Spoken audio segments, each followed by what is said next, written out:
UFC 305 is this weekend, and Israel Adesanya is easily going to beat Dricus du Plessis this weekend. But first, let's go through the rest of the card.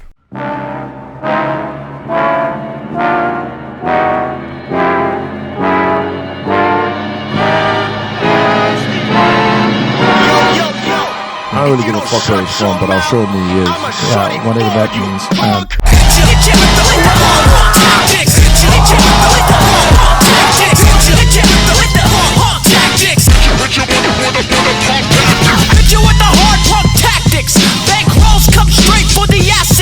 First up, let's do a little like flash pick. Jesus Aguilar versus Stuart Nicoli. I'm going to Jesus Aguilar because Mexican pride all the way. He lost to Taisuke Taro, but now he's on a 2-fight winning streak. He did KO Shannon Ross, but like who doesn't? Is Nicoli's UFC debut this Saturday. He's a New Zealander. I'm pretty sure they gave him this fight because it's a good matchup for him, probably one that he could win. So but who cares? Mexican pride all the way. Next up, Kenan Son versus Ricky Glenn. I do not care about any of these fighters. I only fuck with Kenan Son for the fact that him making Ian Gary do the. But other than that, Kenan Son, pretty cool guy. I hope he wins tonight. Ricky Glenn, I don't know who you are. You're boring. Who cares? Next fight, Josh Culibao versus Ricardo Ramos. I do not know Ricardo Ramos. He's on a losing streak. Josh Culibao also on a losing streak, but he's a fun guy. He beat Melsik Baghdasaryan, which I did fuck with Melsik Baghdasaryan, and I was thinking he was gonna win that fight, but nah, he fucking come back and choked him out. But that was a pretty good fight. Culibao, he's just a fun fighter, one of them like lanky guys. You feel me? He's a fun fight. He'll be a good watch. I'm going for Culibao.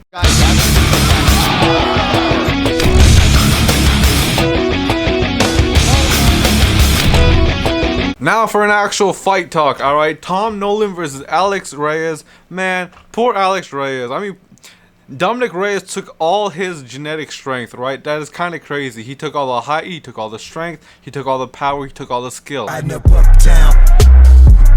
Dominic Reyes is significantly way better than his older brother, which is crazy that you are his older brother and you suck. Alex Reyes, you're fucking garbage. Tom Nolan, he's an Australian guy on the come up. Other than that, he doesn't have a chin. Whoa! I'm sorry, Tom Nolan, he doesn't have a chin. He got fucking sunned by Nicolas Mata, right? And Nicolas Mata got fucking sunned by Manuel Torres.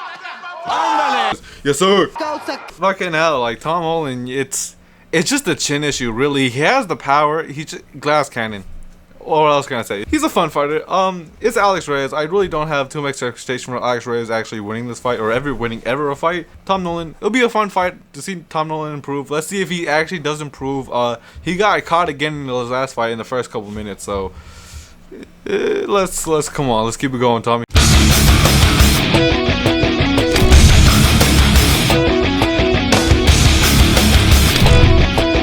Jack Jenkins versus Herbert Burns. Or Herbert, again, we're talking about weaker brothers, right?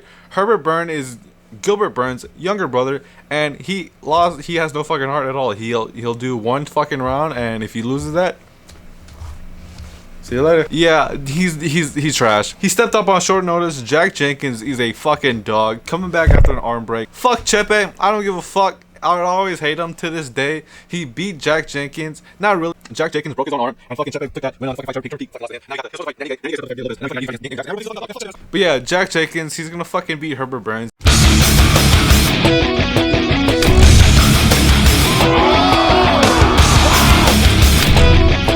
Junior Taffa is Justin Taffa's younger brother, and Walter Walker is Johnny Walker's, I think, older or younger brother, doesn't matter. He's fucking big and stupid. That's all you need to know about Walter Walker. Walter Walker lost his debut. Junior Taffa's like 1-2 or 1-3, I think now. These aren't high level fights, dog, but they're fun fights, you know. Walter Walker, he was supposed to be good. He was good in the regional scenes, probably because he. But other than that, I think now that the UFC that they test and shit like that, I don't think he has any skill anymore. Samoan, who doesn't fucking love Samoan? Who doesn't love a Taffa brother? He stepped up on like a day notice to help on Justin Taffa's fight against De Lima.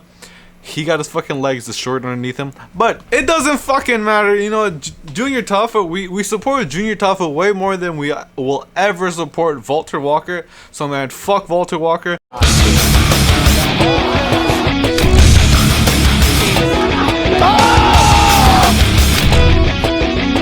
Li Jingliang versus Carlos Prates. I love fighting nerds. They're the best gym right now. Carlos Prates, I saw him live at UFC Louisville, and that knee against Radke was fucking brutal. Oh my god, I could hear that from the stand. Carlos Prates, slick striker, really cool. I saw him on Embedded. I love his story.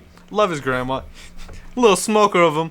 See you though, loser. Li Jingliang coming off a really bad injury, back break. Right, Li Jingliang. Who doesn't love Li Jingliang? The suit, the smile, the wackiness of it all. One of the best ones to do it out of China. There's not a lot of Chinese people. I mean, there's fucking a billion of them, but there's not a lot of Chinese fighters. He's one of the best representations of Chinese MMA, and it's going to be a tough one against Carlos Prates, an up-and-comer, right? Especially coming off of such a long layoff.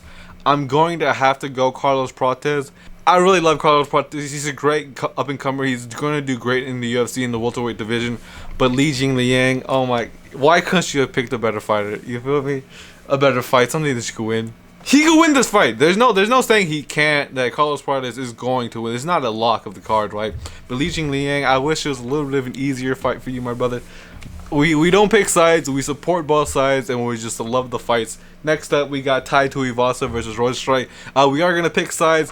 Tai Tuivasa, if you fucking lose, I swear to God, I'm going to throw this camera off my fucking room.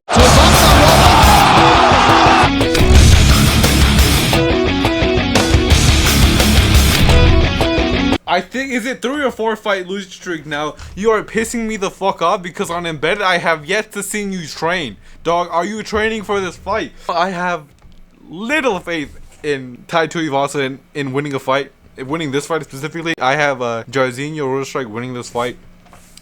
I really hope it's not by KO. I would cry if it's by KO. Tai Tuivasa, please train. Do some bag work. Go for a run maybe. All you're doing is watching rugby, which, you know, you can learn by watching tape, but tape about MMA, not rugby. Jairzinho is way better of a kickboxer, way better of a striker than Tai, but come on, Tai Tuivasa!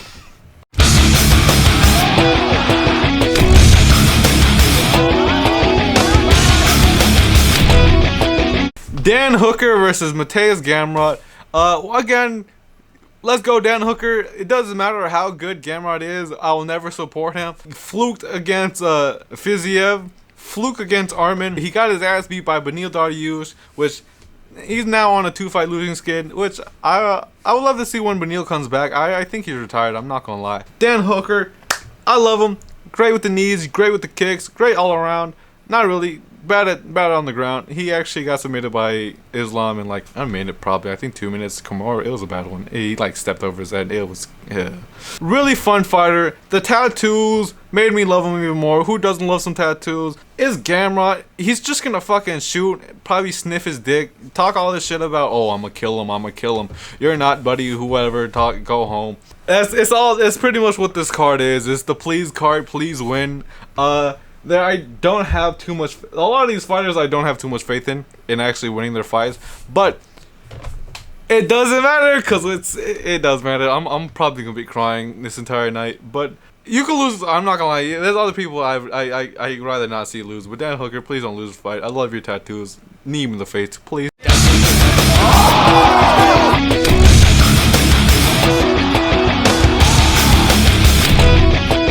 Kai Kara France versus Steve Erceg. Stevie, Michael Scott, please hit this man with the hardest left hook you ever hit a man with. Steven Erceg, I love him. Astro Boy, who doesn't love him? My camera's about to die. We're gonna have to do this quick. He's not really great with the takedowns. He fucked up and shooting a takedown on Pantoja that kind of lost him the 5th round. Other than that, he wasn't really piecing up. It was a tough fight for Pantoja over the 5 rounds. He's been a tough fight for everybody that he's fought so far. Everybody he's been put in front of, he's been beating or having a tough fight with. Kai Kara France coming off there a long layoff. I don't remember when his last fight was, but I definitely remember he didn't win it. Erceg fought in like I think May, so he's still a little fresh. He's fighting in his hometown, so Stevie is not doing any like flight, no jet lag, no nothing. Home crowd. That dude was trying to be a dick to Kai at the press conference. Yeah, it's bro, it's not New Zealand and Australia. They're gonna fuck it. It's the same country, bro. I know it's not. Fucking crying about it in the comments.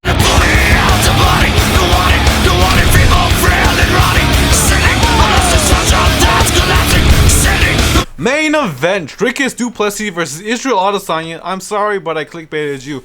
Dricus is gonna fucking beat him. It's probably not bad. It's not because Izzy's emotional and cried at the press conference. That's his whole separate thing. We don't have to talk about that. You know, solidarity, my brother. He is kind of crying because he's being held accountable. They're both coming off about a year layoff. Israel fought back in September. Drake is back in January. It's a tough matchup. I could definitely see Israel winning. I could see Israel winning a long way. I'm not gonna lie. There's a lot of ways that I can see Israel winning this fight. And it's a pick-em dog. I'm not gonna lie. It's a really tough fight for both of them. I mean, if you're gonna say decisions, you're probably going to say Israel. He doesn't want a redo of the Strickland performance. He really doesn't. He even said that's embarrassing for him. So I definitely see him a little bit more fire in Israel. Israel is kind of crying because he's being held accountable for his action, but that's a little child's business and we're not going to play with that. We don't want him to cry a little bit anymore. Israel is kind of crying because he's being held accountable for his actions, which I know it's a lesson that we all learned as a little child, but we all go on this little roller coaster we call life at a different pace, alright? You know, Israel had his servants till 8. I never had a servant. Israel Adesanya, he has a little bit of fire in him. He wants to end Dricus' dream, just like how Dricus ended his. I do see a very motivated and a strong Israel Adesanya, right? And definitely not the one we saw against Sean Strickland. Probably one more closer to the Alex Pryor second fight, and probably more like a Costa fight. He definitely has more power. Not power. He does have a boob this time. He definitely has a lot more like fervor in him, right? He got that dog in him, and he and that dog. There's definitely, I don't want to count out Israel because Israel is also kind of like the main character, or God's main character. If God is real, he'd prevent it from happening and allow the up and comers to actually move the sport along. But that shit probably isn't gonna happen. Israel might take the win, but we are going to support Dricus. We are going to call Dricus the winner. We are going to call him a champ, even if he gets robbed. We are going to call Dricus the winner because he is a Giga Chad that made both Sean and Izzy cry, which I didn't think that would be possible. Dricus du Plessis, the goofiness is fun. I've joked we mentioned the whole like goofiness and funness of this whole card, which it should be a fun card. I know we had a terrible card last week that had like Lucas retiring and shit like that. Hopefully we're gonna have a better card. You know, it's not in America, unfortunately. We don't get those good cards. It's in Australia. It's gonna be a great one. I'm excited to see it. I'm excited to see you guys' reaction. Type your predictions in the comment. I'll see you guys later. I'll post the reactions. I actually got to post a reaction on 307. What the fuck? Khalil Roundtree versus Alex Pereira. Are you fucking kidding me?